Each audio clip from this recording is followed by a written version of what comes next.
Welcome to Burlap Teachers. Enjoy the video. In this video, I will explain how to make a study plan for finals. First, gather all your syllabi to list every final exam and major assignment. Next, understand the percentage each final contributes to your overall grade, as this helps prioritize. Then, estimate the hours you'll need for each subject, considering its difficulty and your current understanding. This initial assessment is crucial for building an effective and realistic study schedule. Now, let's build your schedule. Begin by blocking out all fixed commitments like classes, work, and appointments.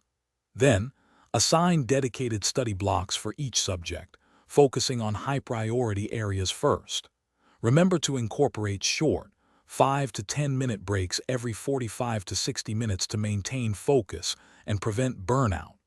This structured approach ensures you cover everything without feeling overwhelmed.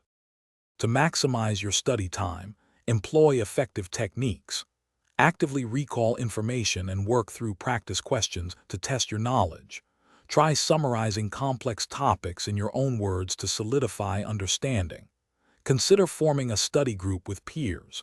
Explaining concepts to others can reveal gaps in your own comprehension and offer new perspectives. These methods boost retention significantly. Finally, regularly review your study plan and be flexible enough to adjust it if needed. Prioritize getting 7 to 9 hours of sleep each night. Rest is vital for memory consolidation and performance. Don't forget to stay hydrated throughout your study sessions. For a great way to keep your water handy, check out the Oala water bottle link and other deals in the description below. Taking care of yourself is just as important as studying hard. Thanks for watching. Consider subscribing if this video helped you.